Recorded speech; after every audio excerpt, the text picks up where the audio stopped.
मेरा से चल रहा लाइव इंटरव्यू। चलो सभी साथियों को सादर नमस्ते। हाँ दोस्तों, कल हम लोगों ने पीजीटी टीजीटी इंग्लिश का विशेष मार्गदर्शन प्राप्त किया था सब्जेक्ट एक्सपर्ट के साथ में, जिसमें केंद्रीय विद्यालय खरगोन से भोपाल के रहने वाले देवांगन जी आए थे, सुरेश देवांगन जी। और उन्होंने स्पेशली आप लोगों को कुछ टिप्स बताए थे सारे पीजीटीज को कि भाई आपको उनके सब्जेक्ट में जब आपको इंट्रोडक्शन देना है तो किस तरीके से देना है, क्या क्या सावधानियां रखना है। और इसके साथ साथ हमने रात में जब समय थोड़ा बहुत बचा तो पीजीटी कॉमर्स के भी कुछ कैंडिडेट आए थे, उन लोगों के लिए भी मार्गदर्शन कार्यक्रम रखा था, जिसमें अमित सर हमारे साथ में उस समय आ नहीं पाए थे, तो दीक्षित जी ने ज्वाइन किया था भोपाल से। जी तो सर। कुछ जी सर। टिप्स कुछ टिप्स उन्होंने बताए थे। अब हमारे बीच में बहुत सारे सर ये पीजीटीज के कैंडिडेट है, और बाकी सारे जो है मैंने सब जगह लिंक भेजी नहीं है, तो वो लोग लाइव देख रहे होंगे यूट्यूब पर। उनके कोई क्वेश्चन आएंगे तो मैं बता दूंगा। आप लोगों से रिक्वेस्ट है कि हमारे बीच में अभी जो अवेलेबल है हमारे साथ में, जो आप देख रहे हैं स्क्रीन पे, श्री अमित सिंह जी पीजीटी कॉमर्स है, केंद्रीय विद्यालय राजगढ़ में पीजीटी है। और ये इन्होंने डीपीएस कानपुर वगैरह में भी पीजीटी का इनका ज़बरदस्त एक्सपीरियंस रहा है।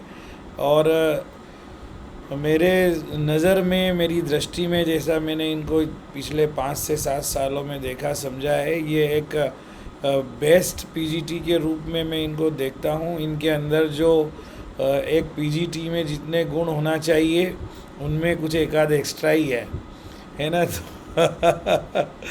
तो मतलब सर में जितना टॉलरेंस है, जितना पेशेंस है, जितनी इनकी बात करने की शैली है, जितना सब कुछ है, वो बहुत बढ़िया है। और आप इनसे पीजीटी के इंटरव्यू में क्या क्या पूछा जा सकता है और उसका जवाब कैसे देना चाहिए, सर आपको बताएंगे। पर इसके पहले मैं सर से रिक्वेस्ट करता हूँ कि सर आप इनको आपने जो इंटरव्यू दिया था तो आपसे कैसे सवाल पूछे गए थे, कैसे आपका परफॉर्मेंस रहा था। और उसके बाद ये जो कैंडिडेट है, चूँकि ये जो मॉक इंटरव्यू वाला प्रोग्राम सर इसीलिए हमने शुरू किया कि बहुत सारे कैंडिडेट को सही गाइडेंस नहीं मिलता है। ये बाईजू फिजिक्स वाला, और खैर नाम नहीं लेना चाहिए, और भी बहुत सारी कंपनियां हैं जो काम कर रही है 3 से 5 हज़ार 10 हज़ार रुपये तक इनके पैसे ले करके, और एक मॉक इंटरव्यू करवा देती है ऑनलाइन ऑफलाइन जैसा भी। लेकिन उसके बाद मुझे बहुत सारे कैंडिडेट्स ने संपर्क किया कि उनको कुछ भी नहीं मिला उससे।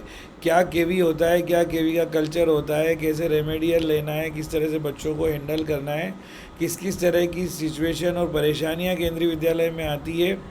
और एक पीजीटी, चूँकि डेफिनेटली पीजीटी ही होता है जो केंद्रीय विद्यालय में प्रिंसिपल का राइट और लेफ्ट हैंड होता है, तो पीजीटी को किस तरीके से अपना आचार विचार व्यवहार रखना चाहिए, क्या क्या क्वेश्चंस है जो संभावित पूछे जा सकते हैं। आप तो आप वही बाद में मैं फिर थोड़ी देर बाद आप लोगों के साथ लाइव जुड़ूंगा। तब तक मैं अमित सर को ओवर कर रहा हूँ कि आप जब तक अमित सर 2 5 10 20 मिनट जो भी बोलें, आप बीच में कोई हाथ ऊंचा ना करें और बीच में कोई बात ना करें। सर जब अपनी बात कह दें, उनका अनुभव बता दें, उसके बाद जब सर बोलेंगे तो एक बार में केवल एक ही व्यक्ति उनसे प्रश्न करे, जिसका समाधान मुझे लगता है कि सर अपने अनुभव के आधार पर बहुत अच्छे तरीके से आपको बताएंगे, है ना। तो ओवर टू यू सर जी। मैं फिर थोड़ी 1 2 मिनट बाद आपसे फिर जुड़ता हूँ। मैं यहीं रहूँगा, लेकिन मैं जी। थोड़ा सा पूरा आपको हैंड ओवर कर रहा हूँ, है ना। और सभी लोग अपना अपना माइक म्यूट कर लीजिए जब तक सर बोलते हैं, फिर आप अपनी बात रख सकते हैं, ठीक है ना। Okay, thank you very much sir. Thank you sir. सभी को नमस्कार। नमस्ते सर जी। जी। सर मैं नमस्ते। अमित। नमस्ते नमस्ते सर। नमस्ते। हाँ, it is quite a late evening but still a very good evening with everyone. देखिए क्या है, मैंने केंद्रीय विद्यालय संगठन में अपना सफ़र शुरू किया था 2017 में। टीचिंग मेरी शुरू हुई थी 2001 में, तब मैंने शुरुआत की थी तो डीएवी कॉलेज, और फिर उसके बाद डीपीएस वगैरह में पढ़ाने का मौका मिला। I spend about 17 years in private sector, और फिर 2017 से मैं केंद्रीय विद्यालय संगठन में हूँ। मेरी फर्स्ट पोस्टिंग यहाँ केंद्रीय विद्यालय राजगढ़ में रही, और मैं अभी वहीं पे हूँ। देखते हैं कब आता है ट्रांसफर, फिर और कहीं पे जाने का होगा। लेकिन so far the experience of this thing is concerned, so far this experience of interview is concerned, जैसा सर ने बोला मुझे, और ये मीटिंग मेरे ख्याल से मेन एजेंडा हम लोगों का यही है, that we need to know कि इंटरव्यू होना कैसे है, क्या है, किस तरह से है। तो देखिए, मेरा अपना इंटरव्यू जो हुआ था दैट वाज वेरी इंटरेस्टिंग, बहुत ही मज़ा आया था, क्योंकि मेरा रिटन हुआ था मई, ऐसे ही जनवरी के आसपास। मई में इंटरव्यू पड़ा था, 22 या 23 मई को इंटरव्यू था 2017 में, और आईआईटी पवई में हुआ था, इंटरव्यू शेड्यूल किया गया था। I reach there 1 day prior, एक दिन पहले से पहुंच के मैंने सेंटर को देखा। जाके देखना ज़रूरी होता है, थोड़े नर्व्स होते हैं, थोड़ी एंग्जाइटी होती है, परेशानी, थोड़ी उलझने होती हैं मन में, जो कि थोड़ा एट ईज होना ज़रूरी होता है। तो आप जब भी जाएं, जहाँ भी सेंटर हो, एक दिन पहले ज़रूर पहुँचें हर हाल में। शांत चित्त होकर जाइए, देखिए उस जगह को, कुछ नहीं करिए, बस शांत चित्त होकर एक बार बैठ जाइए वहाँ जाके। वहाँ के आसपास का वातावरण, बहुत सब चीज़ें अपने आप से रियलाइज़ होती हैं, एब्जॉर्ब होती हैं। और जिस दिन जाइए, अपने जो बेस्ट पॉसिबल वे में जा सकते हैं, खूब अच्छे से तैयार होके, खूब बढ़िया से रेडी होके जाइए। कोई बहुत फ्लैशी होके जाने की ज़रूरत नहीं, बहुत सोबर, बहुत सौम्य किस्म के कपड़े हों, बहुत तड़क भड़क वाले ना हो, एक आइडियली टीचर को जैसे दिखना चाहिए वैसा। Plus once you move into the interview hall, तो जो पैनल सामने बैठा रहता है वो बहुत ही इंटरेस्टिंग वे में बात करते हैं, क्योंकि सभी प्रिंसिपल्स होते हैं, सभी कुछ ना कुछ अलग अलग फील्ड के एक्सपर्ट्स होते हैं, तो they keep on asking the things. मेरे टाइम पे मेरा जनरल कैटेगरी में AIR 9 आया था 2017 के ज्वाइनिंग में, और इंटरव्यू के जो स्कोर होते हैं उसमें 60 में से मेरे 59 मार्क्स थे। तो मुझे लगता है कि शायद ठीक ठाक गया था, कि मैं बड़े थोड़ा अपने हिम्मत करके आपके सामने कह पा रहा हूँ ऐसी बात। तो बात सिंपल सी देखिए ये है कि we should be able to talk in both the languages. First thing, bilingual competency बहुत ज़रूरी है। अगर सामने वाला आपसे इंग्लिश में बात कर रहा है, you should be able to speak in English. अगर वो हिंदी में बात कर रहा है तो आप अच्छी बढ़िया भाषा में हिंदी में जवाब दे सकें, काम चलाऊ किस्म की भाषा ना हो, ठीक है ना। और जहाँ तक रही बात आपके सब्जेक्ट की, तो देखिए एक बात समझिएगा, इंटरव्यू है, कहने को एक बेहद फॉर्मल कम्युनिकेशन प्रोसेस होती है, लेकिन बहुत ही सिंपल तरीके से, बहुत ही स्ट्रेट फॉरवर्ड तरीके से, और बहुत ही सहज तरीके जिसको कहा जा सकता है वैसे लेना चाहिए। जैसा सवाल है उसके अकॉर्डिंग जवाब दीजिए, उसके अकॉर्डिंग आप रिस्पॉन्ड करिए। हंसी मजाक भी होता है, मुझसे खूब हंसी मजाक किया गया। मुझे करीब 20-25 मिनट बैठ के उन्होंने सुना, मेरी मुझसे बातचीत की इंटरव्यू में। मुझे बोला गया, जो लोग कॉमर्स के हैं वो शायद ये चीज़ समझ पाएंगे, कि मुझे एक टॉपिक बोला गया कि ठीक है भाई आप ये टॉपिक पढ़ा दीजिए। तो मैं उठ के, यूजुअली मैं थोड़ा तुरंत रिएक्ट नहीं करता, तो उनको लगा कि मैं हिचक रहा हूँ। ठीक है, तो कोई प्रॉब्लम है क्या? नहीं, मुझे प्रॉब्लम नहीं है कोई, बेशक मैं दूसरा टॉपिक सोच के आया था, लेकिन आप बता दीजिए, मुझे कोई दिक्कत नहीं, आप जो टॉपिक है मैं वो पढ़ा दूंगा, I don't have any problem. तो आप ये मान के चलिए कि बेशक आपके सभी के अपने अपने सब्जेक्ट्स हैं, सबके अपने अपने टॉपिक्स हैं, कुछ एरियाज फेवरेट होते हैं, लेकिन फिर भी overall you should be aware, क्योंकि हो सकता है वो कोई पर्टिकुलर टॉपिक को पिन पॉइंट कर दें। और क्योंकि इस बार शायद यूँ भी है कि इंटरव्यू अलग है, डेमो अलग है, स्कोरिंग के लिए क्राइटेरिया 30 मार्क्स कर दिए हैं, जबकि सिचुएशन वही है जैसी पिछली बार थी। पिछली बार 60 मार्क्स का कंप्लीट था, कोई हमको बाइफिकेशन नहीं दिया गया था कि इतना इंटरव्यू का करेंगे, इतना हम क्लास डेमो का करेंगे। तो क्लास डेमो के नाम पे I was given a chalk, board and duster कि हाँ भाई चलो आओ पढ़ाओ, and I went on with the topic, और चीज़ें होती रहीं, चलता गया। और ये जहाँ तक रही बात कि भाई किस तरीके से एक सेकेंड, मुझे लगा कोई मैसेज आया है। तो जहाँ तक रही बात टॉपिक्स की, तो देखिए ये ध्यान रखिएगा कि आपसे आपके बारे में काफ़ी चीज़ें पूछेंगे। मैं आपको बहुत साफ बताऊँ, मैं आज मैं आज का छोड़िए, जब मैंने ज्वाइन किया था 2017 में मैंने ज्वाइन किया है। मैं 1978 बॉर्न हूँ, तो मतलब 37 ईयर्स की एज में मैं आया केवी में। ठीक है, बहुत ध्यान से सुनिएगा इस बात को, this is something very interesting. और इसलिए बता रहा हूँ कि ये दिमाग में एक मेंटल ब्लॉकेज होता है बहुत ज़्यादा, कि जो यंग ब्लड आ रहा है, जो यंग फ्रेश टैलेंट आ रहा है, उससे हम लोग डिफीट हो जाएंगे। ऐसा कुछ नहीं होता। आप बेधड़क अपने सब्जेक्ट के कमांड को लेके चलिए। और बाकायदे मुझे तो इस पॉइंट पे काफ़ी रगड़ा था उन लोगों ने। एक पर्सन थे पैनल में, 5 लोगों के पैनल में, there was one person sitting on one side. उन्होंने साफ साफ बोला कि बड़ी देर डॉक्यूमेंट्स देखते रहे मेरे। फिर उनका कहना था कि भाई अमित सिंह एक बात बताओ। मैंने कहा यस सर बताएं। कि यार तुम तो केंद्रीय विद्यालय के पढ़े हुए हो, मैं खुद एक केवी स्टूडेंट हूँ, फर्स्ट से लेकर 12th। तो केवी आईटी से पढ़ो इतने अच्छे स्कूल से, और तब तुम इस एज में आके आ रहे हो यहाँ पे, तो ऐसा क्यों किया तुमने? ये तो बड़ा खराब लगता है केवी स्टूडेंट्स की ऐसी हालत देख के। ये बड़ा मतलब उन्होंने बड़ा डिस्करेज सा किया मुझे। तो मैं सुनता रहा, जब मैं चुपचाप सुनता रहा। जब वो बोल के खाली हो गए, तुमने कहा sir do I have any chance to say anything? भाई मुझे मौका है कुछ बोलने का, या फिर आप ही बोलेंगे? तो कहते हैं हाँ हाँ बोलिए बोलिए, इसीलिए तो बुलाया है आपको। तो मैंने कहा सर देखिए ऐसा है कि पिछले कुछ वर्षों से, जब से मेरा मन बना कि हाँ मैं केंद्रीय विद्यालय में आऊँ, 2001 से मैंने काम करना शुरू किया, और I am getting good handsome salary, अच्छा है मेरा कोचिंग सेटअप है, ये सब मैंने अपना पूरी कहानी बताई। और अभी आप मुझे जितना पीजीटी को एक बेसिक सैलरी देंगे, अभी मैं उससे 3500 रुपये ज़्यादा पा रहा हूँ डीपीएस में प्रेजेंटली। ये 2017 की बात है। और उसके अलावा मेरी अपनी कोचिंग है, सारी माया नगरी फैली हुई है मेरी, खूब मैं मज़े में हूँ, मुझे कोई प्रॉब्लम नहीं है, पैसों की कोई तंगी नहीं है। ऐसा कुछ भी नहीं है कि मुझे पैसों की वजह से केवी में आना। हाँ, मुझे ये ज़रूर आना है कि मैं जिस इंस्टीट्यूशन से पढ़ के निकला हूँ वहाँ पे बतौर टीचर पहुँचूंगा, वहाँ पे आगे ग्रो करने का और प्रिंसिपल बनने और ऐसे किसी चीज़ के लिए कोशिश करूँगा, तो उधर मुझे ज़्यादा स्कोप दिखता है। और वहाँ से रिटायर होना या वहाँ से काम से फ्री होना ज़्यादा बेहतर होगा, बजाय इसके कि मैं प्राइवेट सेक्टर में ही अपने को स्टैब्लिश कर लूँ, जो कि मैं ऑलरेडी हूँ। I don't have any regret.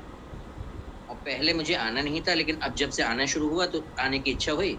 तो उसके बाद आपने 16 में वारंट निकाली थी, रिक्रूटमेंट की प्रोसेस की थी, वो कैंसिल हो गई। फिर 17 में आपने किया है, मैं एग्ज़ाम दे के आपके सामने बैठा हूँ, तो आप मुझे बता दें मैं कब लेट हुआ।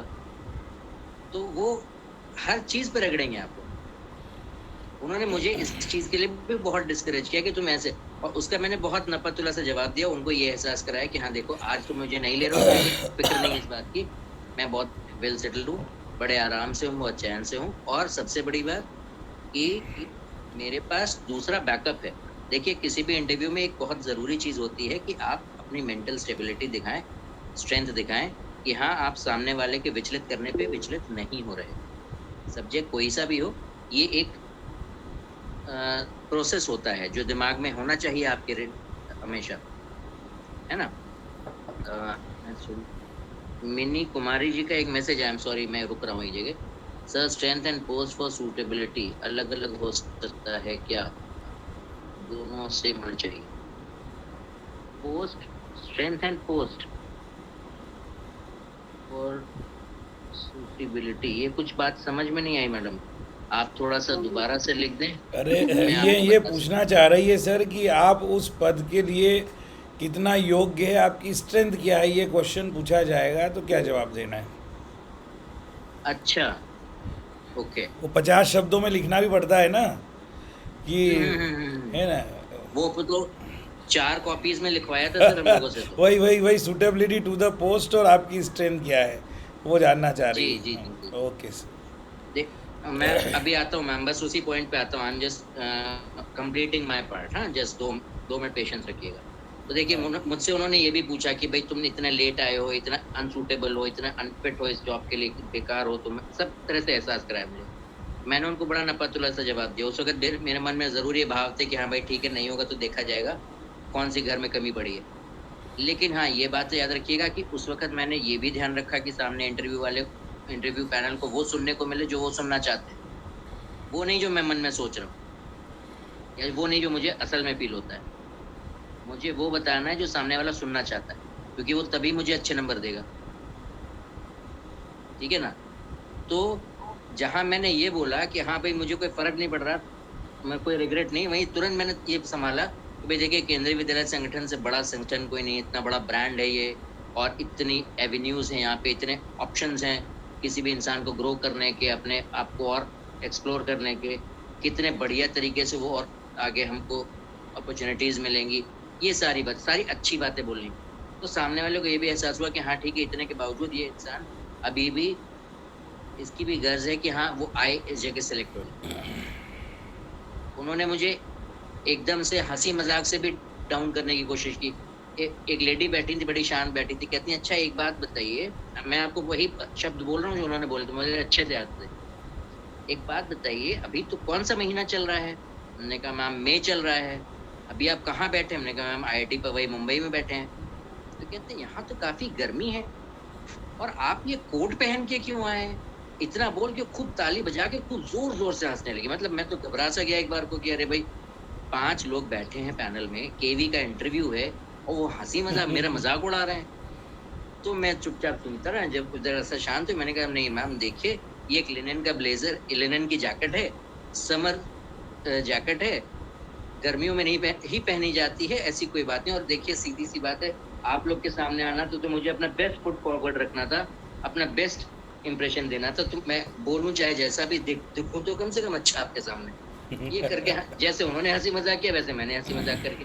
तो देखिए कहने का मतलब ये है कि you should be very, very clear और वेरी कॉन्फिडेंट आप किस तरह से बात कर रहे हैं, कितनी वाक्पटुता जिसको बोलते हैं। आप प्रेजेंस ऑफ माइंड रखिए, बड़े शांतचित्त होके जो चीज़ बोलें समझिए और तुरंत एकदम मुँह के बल गिर के जवाब नहीं देना है।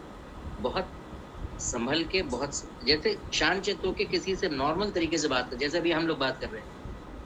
कोई बात है तुरंत स्वाभाविक तौर पे रिएक्ट करिए, बड़े नेचुरल तरीके से बिहेव करिए, जैसे आप हैं वैसे दिखाइए। लेकिन हाँ, इस बात का ध्यान रखिए, सामने वाले को वो सुनाइए जो वो सुनना चाहता है, वरना वो आपकी भाषा कभी नहीं बोलेगा। Yes sir please. सर यदि इंग्लिश मतलब बोल ना पाए तब क्या होगा वहाँ पे? सर देखिए मैंने आपको बताया, अगर आपका सब्जेक्ट हिंदी का है जिसके लिए आप एग्जाम दे के क्वालिफाई होके आए हैं, सर हाँ, तो मैथ है तो मैं समझ गया। मैं उसी पे आ रहा हूँ। अनलेस अनटिल आपका हिंदी सब्जेक्ट नहीं है, तब तक उन केवीएस में आपसे उम्मीद की जाती है कि आप बाइलिंगुअल भाषा में चलें, पहली चीज़। फिर भी जहाँ तक हो सके अगर आप अपना देखिए कम्युनिकेशन स्किल्स का है सारा खेल। अब आप हिंदी भाषा में समझा सकते हैं, अंग्रेजी में समझा सकते हैं, कोई फ़र्क नहीं पड़ता उसमें। और अंग्रेजी बोलने में एक बात का ध्यान रखिएगा, अंग्रेजी बोलने में इंग्लिश निकलनी चाहिए मुँह से। ग्रामर पकड़ के कोई नहीं बैठता सुनने के लिए। आप अगर जर्मनी जाएंगे और वहाँ टूटी-फूटी जर्मन बोल के दूसरे को समझा लेंगे कि आपको दाल रोटी खानी है, तो ठीक है, वो भाषा बढ़िया चल रही है आपकी। तो आप कैसी भी टूटी-फूटी अंग्रेजी भी बोलेंगे, even that will do the thing, और वो आराम से बेधड़क होके आपके मतलब को कन्वे करेगी और आपकी बात पूरी समझी जाएगी। और सब्जेक्ट कंटेंट है सर, मैथ्स जैसे सब्जेक्ट में तो फिर कोई चिंता की बात ही नहीं है। ये तो बहुत बढ़िया है। इनफैक्ट बहुत सारी जो भाषा की जो समस्याएं होती हैं वो अपने आप गायब हो जाती हैं।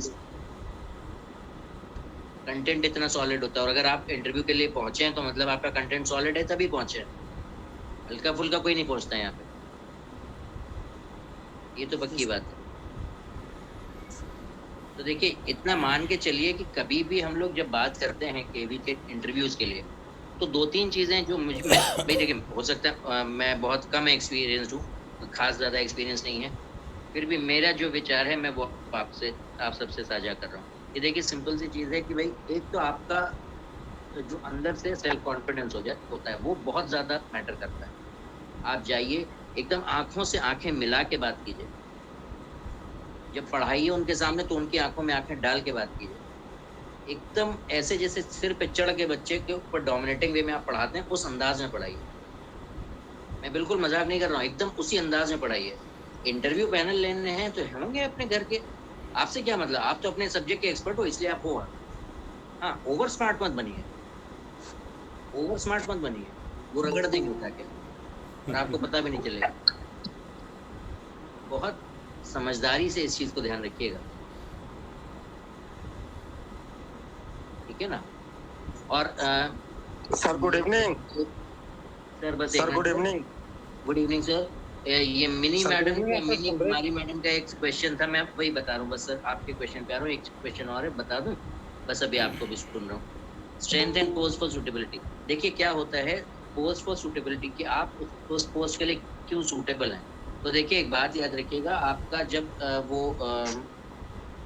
एड आया था ना, जब बताते हैं कि हाँ भाई इस जॉब के लिए होता है, ये ऐड निकला है तो उसमें बताते हैं कि ये सब्जेक्ट की कॉम्पिटेंसी चाहिए, ऐसी ऐसी चीज़ें चाहिए। तो बेसिकली पीजीटी का रोल क्या होता है, बतौर पीजीटी आप या बतौर सब्जेक्ट एक्सपर्ट या बतौर सब्जेक्ट स्पेशलिस्ट आप उस संस्था में जुड़ के आप क्या करेंगे, एड ऑन क्या कर लेंगे आप, इसके बारे में आपको बताना है। और एज अ पर्सन आप में क्या खास बात है, क्या आप में इतना धैर्य है कि बच्चे की समस्या को जान समझ के उसके हिसाब से अपने तरीके बदल सकते हैं कि नहीं। ज़रूरत पड़ने पे जो स्लो लर्नर्स हैं या लेट ब्लूमर्स हैं उनको आप किस तरीके से और सपोर्ट कर सकते हैं और हिम्मत दिला सकते हैं कि नहीं। कुछ ऐसे किस्से, कुछ ऐसे एपिसोड्स जो आपके लाइफ के हों अभी तक के कि हाँ भाई एक ऐसा बच्चा था जो इतने टाइम तक इतना सिर्फ इतना कर पाया, आपने ऐसे पुश किया तो उसने ऐसे परफॉर्म किया, इस तरह की चीज़ें, ये सब चीज़ें आप इनका कुछ निचोड़ निकाले और इसका ये हर कोई अपने तरीके से बनाता है। ठीक है? नहीं सर, वो स्ट्रेंथ और दोनों अलग हैं। जी, इसमें सूटेबिलिटी, आप क्यों सूटेबल है और आपकी स्ट्रेंथ क्या है, ये दोनों कॉमन से आंसर्स होते हैं। क्योंकि आपके जो प्लस पॉइंट हैं, अगर वो उस जॉब के लिए सूटेबल नहीं तो फिर आप किस काम के उस संस्था के लिए। ये बात समझ रहे हैं? जी जी अगर मैं बोलूं कि भाई मेरे अंदर बहुत पेशेंस है, मैं बड़े धैर्यपूर्वक बच्चों की सुनता हूँ, समझता हूँ, उनके अकॉर्डिंग अपने तरीके बदलता हूँ, तो मेरी जॉब के लिए भी यही रिक्वायर्ड है ना। जी जी सर। उस जॉब के लिए भी वही रिक्वायर्ड है। तो बेशक थोड़ा सा भाषा शैली और तरीका बदलता है, लेकिन मेन कंटेंट तो वही रहता है। आपके जो प्लस पॉइंट्स हैं वही आपके जॉब के लिए आपको सूटेबल बनाते हैं, और कोई कारण नहीं होता। सर मैं हम पीजीटी मैथ से हैं। कल मेरा इंटरव्यू है सर, जेन्युइन कैंपस में।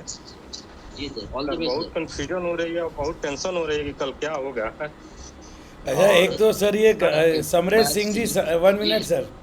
समरेश सिंह जी, आप अपना कैमरा ऑन कीजिए पहले, आपके चेहरे का कॉन्फिडेंस और कंफ्यूजन दूर करते हैं अभी। आप अपना पहले चेहरा दिखाइए। आप सोनी सर की क्लास में बैठे और आपका कॉन्फिडेंस लो हो रखा है। जो चेहरा नहीं दिखाएगा उसे हम अभी रिमूव कर देंगे। अगर आपको बात करना है तो कैमरे पे आना है। समरेश सिंह जी, यस। समरेश जी आइए सर, आप ही सर गुड इवनिंग। नमस्ते सर। हाँ, वेरी गुड इवनिंग सर। तो बताइए, अब प्रश्न कीजिए आपका। सर मेरा प्रश्न ये है कि मेरा जो है सो 2013 में लास्ट क्वालिफिकेशन बीएड किए थे और इतना साल 10 साल सर गैप है। तो गैप के बारे में तो क्वेश्चन पूछेगा सर हमसे, तो सर उसका जवाब क्या देंगे आप? समरेश जी कहाँ से हैं मूलतः? सर हम सिवान से हैं, सिवान बिहार से बिलोंग करते हैं। हाँ, हम भी बनारस के हैं भैया, कोई ऐसी बड़ी दूर का रास्ता नहीं है। सर हम दिल्ली आए हुए, बाबा भोलेनाथ तो गोड़ लागते हुए आए हैं कि भगवान कुछ साथ दे। अरे भोलेनाथ जी सब संभालेंगे, आप चिंता मत कीजिए, समझिए बात। बनारस आके रुके हुए थे और इतने दिन का बनारस कोई में गैप नहीं पूछता, आप इस गैप बाबा पे के बस ये दर पे और वहाँ जी, से वंदे भारत बढ़िया से किया। आए हैं सर दिल्ली में। नहीं, बहुत बढ़िया की। देखिए बात सीधी सी ये है कि आपने इस दौरान 13 से इस दौरान पढ़ाया है स्कूलों में? नहीं सर, मैंने फार्मा लाइन में किया सर। क्या किया? सर फार्मा कंपनी में जॉब किया है सर। अच्छा हाँ, तो ठीक है, क्या दिक्कत है बोल सकते हैं भाई? सर। एक बात बताइए, आपने फार्मा कंपनी में काम किया तो उससे कौन गलत काम किया? उसके नहीं बाद सर। आप रिटन क्वालिफाई करके ना आए हैं, जी सर। तो काहे बात का लिहाज है भाई? जी आप सर। किससे सिकुड़ रहे हैं?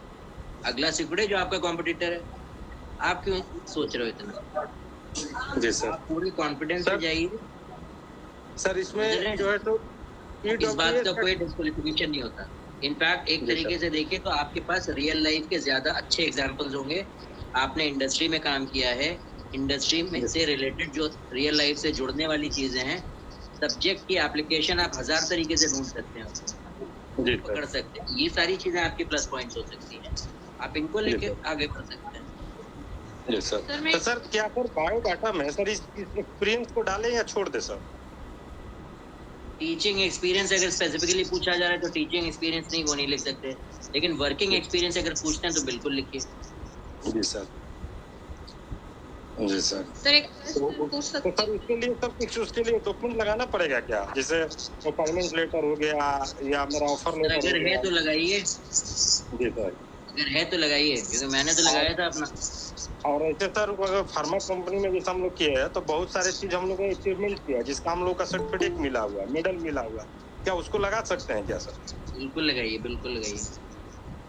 जी सर। आप एक देखिए सर, आप एक अच्छे टीम वर्कर हैं, आप इंडस्ट्री में काम करके आए हैं, तो आप जानते हैं ग्रुप मैकेनिज्म क्या होता है। आप जी सर। जानते हैं कि एक ग्रुप के तौर पे काम कैसे करते हैं, कैसे टारगेट ओरिएंटेड अप्रोच हो सकती है।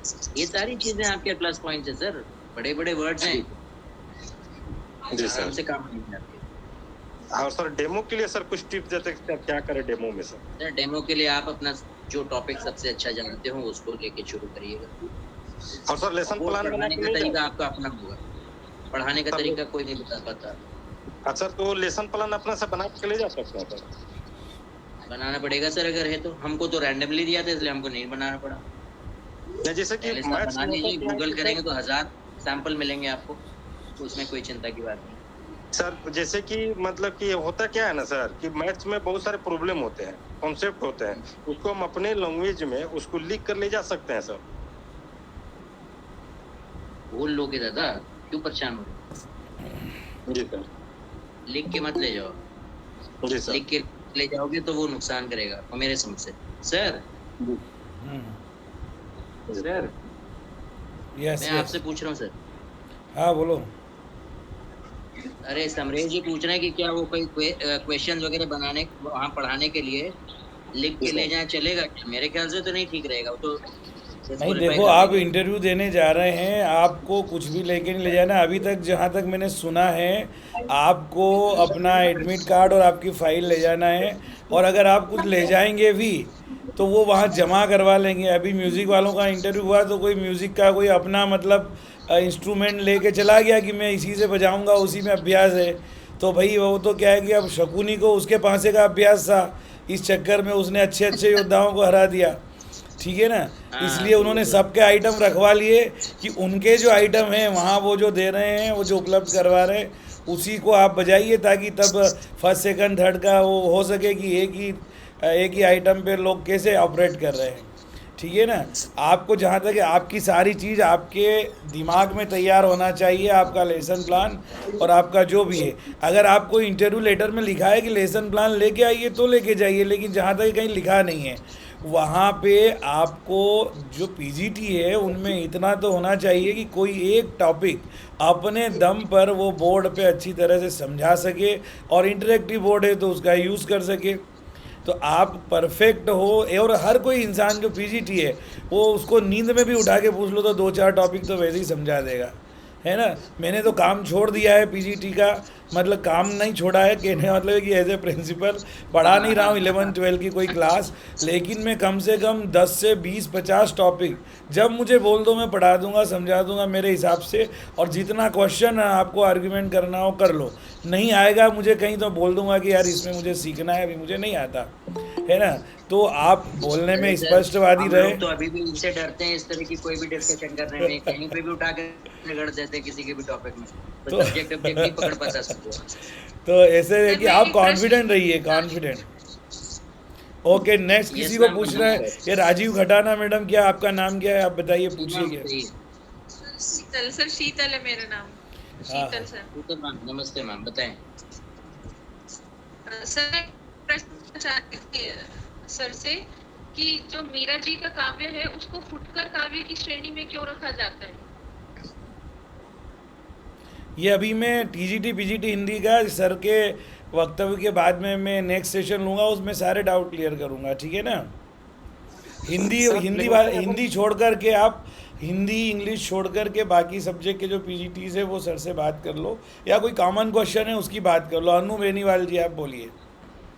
सर एक क्वेश्चन और है मेरा सर। 1 मिनट, एक क्वेश्चन, एक बाहर के ले जाएंगे। एक सेकंड, इनको बोलने दो। अनु बेनीवाल मेरा जी। क्वेश्चन था पीजीटी कॉमर्स का। सर मेरा पीजीटी कॉमर्स का क्वेश्चन है। हाँ, कॉमर्स का पूछिए, बोलिए। Shekhar sir, just 1 minute please. Samresh ji कुछ पूछना चाह रहे हैं, फिर वो हटना चाह रहे हैं, बस एक बार वो पूछ ले जाए।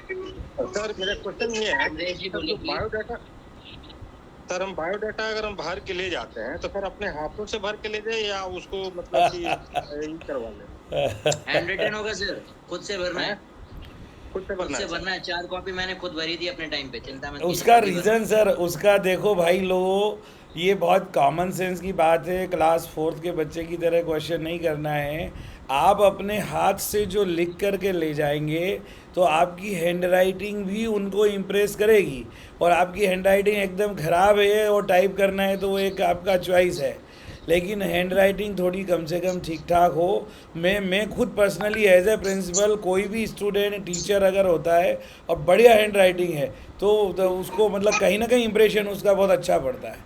इस बात का ध्यान रखें। नहीं सर, वो हम बहुत जगह सर इस चीज को देखे हैं ना कि लोग MS वर्ड पर लेकर टाइपिंग करके और उसको प्रिंट आउट निकालते हैं। आपको जो अच्छा लगे वो कर लो, कोई प्रॉब्लम नहीं। हमारा सजेशन है आप हैंड रिटन में बढ़िया से भरें।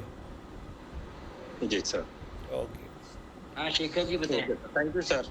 जी सर, एक्चुअली में सर मेरा क्वेश्चन था सर, जैसे भी जो करंट टॉपिक्स सर चल रहे हैं तो सर उसमें से भी पूछेंगे वो लोग ईजीटी जैसे कॉमर्स के लिए। अभी सर जो करंट टॉपिक चल रहे हैं, करंट टॉपिक मतलब सर एक तो पर जो मतलब केसेस चल रहे हैं सर, जैसा कि सर कुछ RBI से रिलेटेड सर, और ये रिक से रिलेटेड कुछ इस टाइप के क्वेश्चंस भी होते हैं क्या सर, आपने जैसे इसके इंटरव्यू?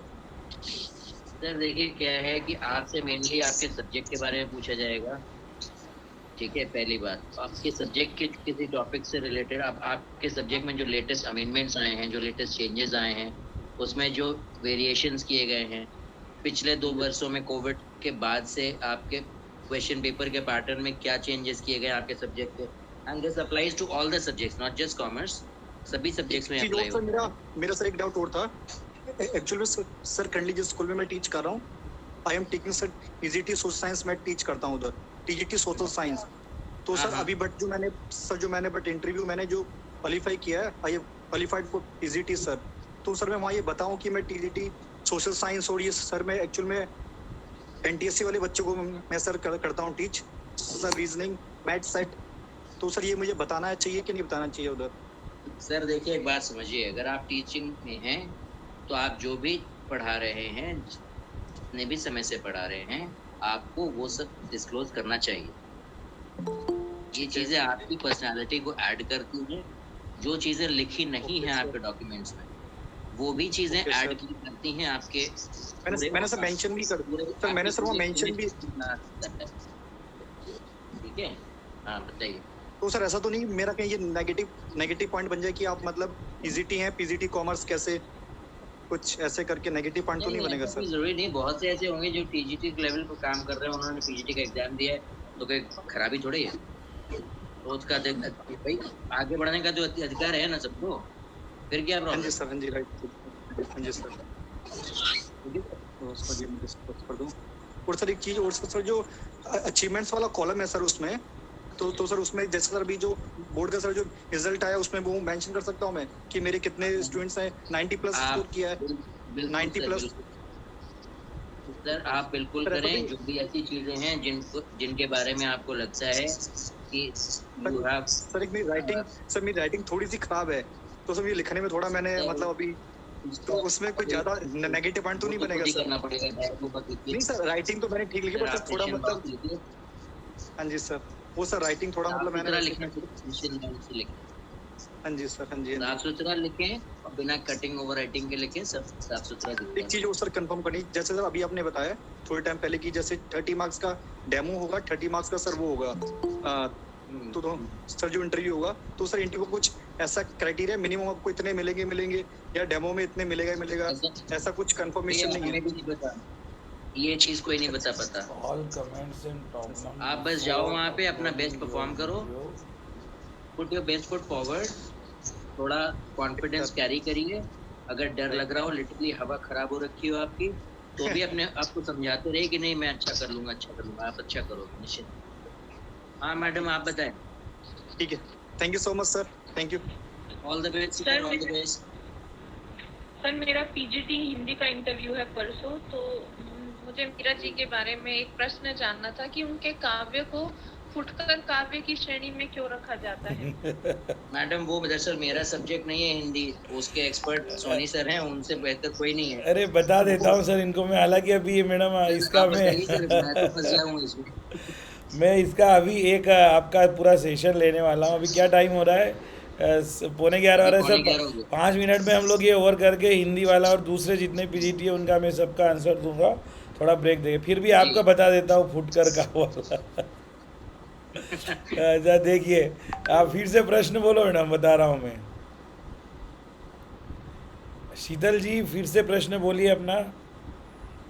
शीतल मैडम, वो मीरा जी का काव्य वाला क्वेश्चन पूछो आप। सर प्रश्न है कि मीरा जी के काव्य को फुटकर काव्य की श्रेणी में क्यों रखा गया है? अच्छा आप ये बताओ, फुटकर काव्य की श्रेणी में अगर नहीं रखते तो कौन सी श्रेणी में रखा जा सकता था, ये बताइए।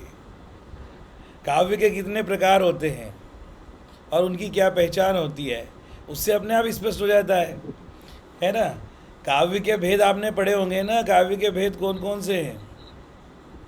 जी, काव्य के प्रबंध काव्य उसके और मुक्तक काव्य, खंड काव्य।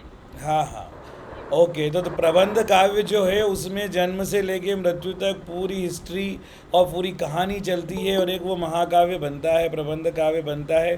मीरा जी ने कोई ऐसा काव्य लिखा है क्या? तो प्रबंध काव्य में आएगा नहीं। ठीक है, अब दूसरा होता है खंड काव्य, जिसमें जीवन के किसी एक बड़े भाग का पूरा फुल एक्सप्लेनेशन होता है और उसकी चर्चा होती है, उसके अपने सब तरह के रस छंद अलंकार जमाने की चीज़ें उसमें होती है। मीरा जी ने ऐसा भी कुछ नहीं लिखा है। मीरा जी के केवल हमारे पास मुक्तक उपलब्ध है, इसलिए फुटकर काव्य की श्रेणी में रखा गया है, क्योंकि मीरा का जितना भी काव्य है या तो श्रृंगार का है और श्रृंगार में भी वियोग श्रृंगार का है ना। इसमें सभी रसों का परिपाक नहीं हुआ है, इसमें न हास्य है, न वीर है, न विभत्स है, न भयानक है ना। तो जो भी एक फुटकर काव्य या मुक्तव्य काव्य की विशेषताएं होती है, केवल वे ही मीराबाई के फुटकर काव्य में, क्योंकि उन्होंने लिखा ही फुटकर काव्य है। उन्होंने कुछ पद लिखे हैं, कुछ सवैये लिखे हैं, और कोई भी उनका खंड काव्य प्रबंध काव्य या उपलब्ध नहीं है। इसलिए वेरी सिंपल कि मीरा का काव्य वैसे ही लिखा है। क्लियर हो गया मैडम? ओके, इसके बाद धन्यवाद sir. Okay, thank you very much. एक प्रश्न और सर, एक प्रश्न और है बस। अभी मैं सर, हिंदी का कि सेशन लूँगा ना जैसे मैडम, सुनिए, मैं अभी हिंदी का सेशन लेने वाला हूँ 5 मिनट बाद। ठीक है, तो 5 मिनट वेट कर लीजिए, इसके बाद फिर हम डिस्कनेक्ट होकर फिर से जुड़ेंगे। ठीक है, okay, thank you very much. अच्छा, आप मुझे लगता है कि काफ़ी कुछ चीज़ें हमने कॉमन क्वेश्चंस हमारे हो गए। तो अमित सर, हाँ आप मैडम में कुछ पूछना चाह रही हैं? हाँ, आप जिसको कॉमन क्वेश्चन पूछना है वो पूछ लीजिए, उसके बाद लैंग्वेज वाले जो भी है वो आप मुझसे थोड़ी देर बाद पूछ लेना। Okay, thank you sir. Technical post WE के लिए टीएलएम में कुछ ले जा सकते हैं क्या सर? डब्ल्यूई का इंटरव्यू कब है आपका? 17 को है सर। 17 को डब्ल्यूई का है, तो कल हम आपका इंटरव्यू ले लेंगे। ठीक है ना, कुछ भी ले जाना नहीं है। अगर आपको लिखा ही नहीं है कुछ ले जाने का तो क्यों ले जाएंगे आप?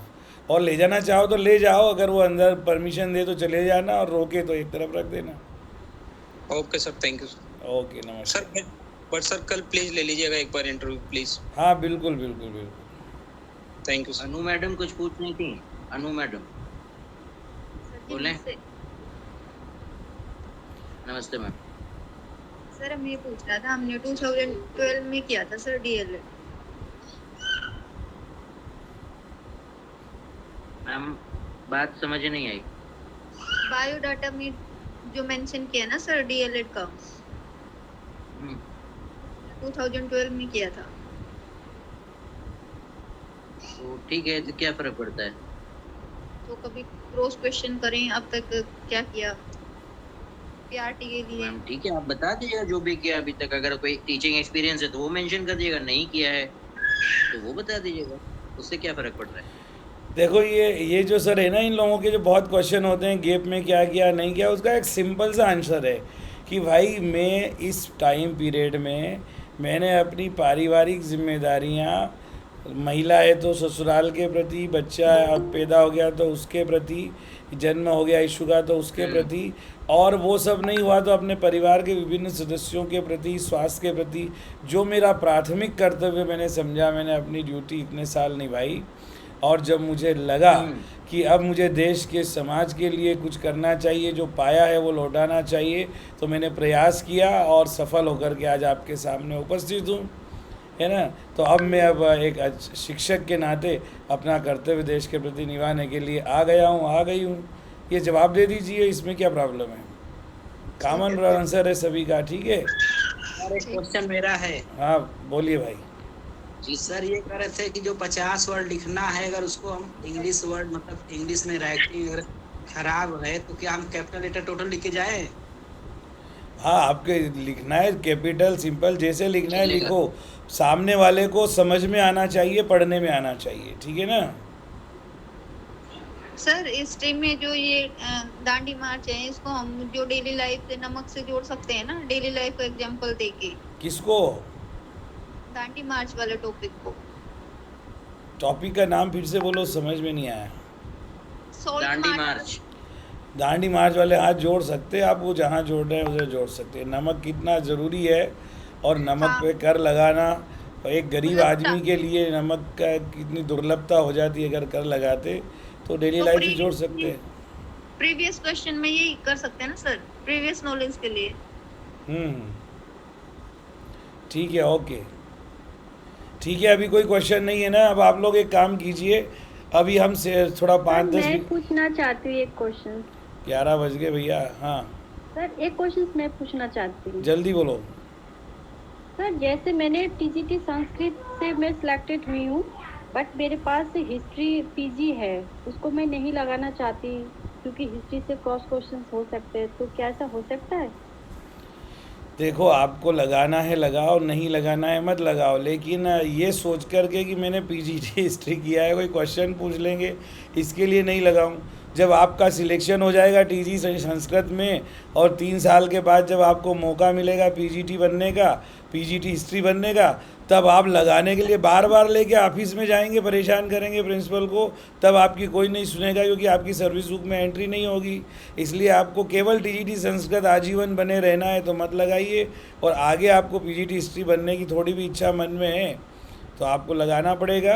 और बाकी बात बची पीजीटी हिस्ट्री के क्वेश्चन आंसर की, तो पूछ लेने दो, जो आपको आता है उतना बता दो, जो नहीं आता है उसको रहने दो कि भाई ये मैंने तो संस्कृत में रमी हुई हूँ आजकल, मैंने टोटली अपने आप को संस्कृत को समर्पित कर दिया है, इसलिए पीजीटी हिस्ट्री से नाता थोड़ा टूटा सा है, इसलिए आप मुझसे यही बातें पूछिए ज़्यादा, ठीक है। सर एक क्वेश्चन मेरा ये है कि मेरे पास योगा और ताइक्वांडो सर्टिफिकेट है, ब्लू बेल्ट है, और मैं स्टेट लेवल तक गोल्ड मेडल्स भी हूँ, तो ये सब क्या मैं वहाँ पर बोल सकती हूँ ताइक्वांडो के बारे में? फिर वो पूछेंगे कि करंटली वो अगर पूछे तो बोल सकते हैं, अपने परिचय में अपनी स्ट्रेंथ में बता सकती है कि मेरे पास ये एक्स्ट्रा क्वालिटी है जिसका लाभ डायरेक्टली इनडायरेक्टली बच्चों को ज़रूर मिलेगा।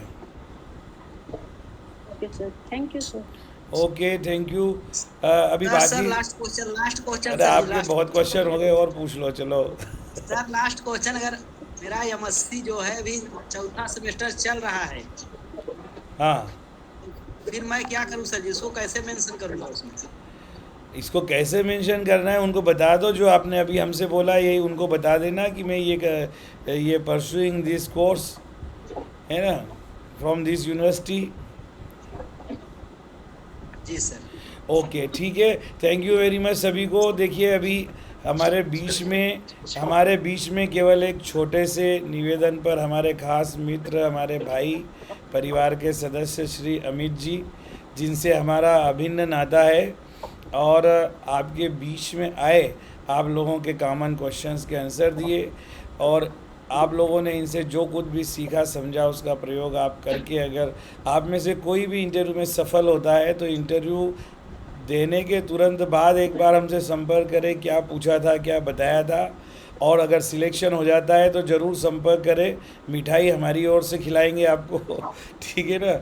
और सब लोगों को बहुत बहुत शुभकामनाएं कि आप सब अच्छा कॉन्फिडेंस के साथ, पूरे आत्मविश्वास के साथ इंटरव्यू में अपीयर हो।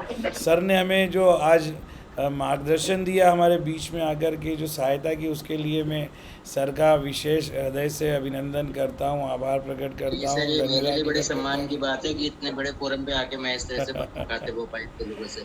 नहीं सर, ये तो वो है तो कि वो क्या हुआ कि कारवां बनता गया, वो वाली बात है नहीं सर, कारवां बहुत जबरदस्त बन गया है, मेरे बहुत से स्टूडेंट्स कनेक्ट हो रहे हैं। हाँ, मुझे हाँ। बताते हैं तो हाँ, ऑल ओवर इंडिया से करीब 23-24 स्टेट के लोग डायरेक्टली इनडायरेक्टली जुड़े हुए हैं, जो जिनके व्हाट्सएप पे मैसेज और फ़ोन नंबर भी आते हैं, बातचीत भी होती है, लेकिन हम समय नहीं दे पाते बराबर। फिर भी अब बीच बीच में कुछ आलोचनाएं भी चलती रहती थी, जो हमारे ही भाई लोग केवी परिवार के लोग हैं, उनके दिमाग में कुछ और चलता है कि ये कहीं जो है इस माध्यम से कहीं बड़ा business.com तो नहीं खोल लिया इन्होंने, जबकि 0.01 पैसा भी ना हमारे अकाउंट में अभी तक आया है, ना आएगा, ना हमने उसके लिए कोई प्रयास किया है, ना करेंगे, है ना। जब वो सब करना होगा बहुत सारे बड़े बड़े यूट्यूबर की तरह, तो उस समय उसमें सोचा जाएगा, लेकिन अभी हमारा केवल एकमात्र उद्देश्य मदद करना। बोलने वाले तो बोलेंगे ही। हाँ, कभी कभी उसकी वजह से मैं बीच बीच में बंद हो जाता हूँ इंटरव्यू लेना और साक्षात्कार करना या लोगों की मदद करना। कभी कभी मन दुखी हो जाता है जब लोग इस तरह के आरोप लगाते हैं और इनडायरेक्टली बोलते हैं, तो बड़ा खराब लगता है। आप क्यों ऐसे इमोशनल हो जाते हैं? हम लोग परेशान होते हैं तो हम लोग आपके पास पहुंचते हैं। आप ऐसे हो जाएंगे तो कैसे काम चलेगा? नहीं, कभी कभी लगता है सर, कभी कभी ऐसा, हमें हमेशा नहीं, मैं फिर वापस रिकवर हो जाता हूँ और जल्दी रिकवर हो जाता हूँ, ये एक अच्छी बात है। और आप लोगों का सहयोग है, सब लोगों का सहयोग है तो पॉसिबल होता है। मैं अब अभी करीब 11:45 ही बज गए हैं, तो 5 से 10 मिनट बाद थोड़ा मैं चाय वाय पी लूँ, क्योंकि मैंने कुछ खाया पिया भी नहीं है। बीच में जब मैंने अपना कैमरा ऑफ किया था तब मैंने कुछ थोड़ा सा ले लिया था, ताकि आपको दिखाई न दे सुबह से समय ही नहीं मिल रहा है कि कंटिन्यू लगे हुए हैं इसमें। तो आप लोगों से रिक्वेस्ट है कि 10 मिनट बाद में फिर यही लिंक रहेगी, इसी से आप जुड़ जाना गूगल मीट से, और हम लोग वापस से जो भी कुछ और जो समाधान कर सकते हैं, आधे घंटे तक सेशन और चलाएंगे, है ना सर? सर आपको बहुत बहुत धन्यवाद, thank you very much. Okay, अब आप लोग धीरे धीरे सब लोग अपना लीव कर सकते हैं, उसके बाद आप 10 मिनट बाद वापस आइएगा।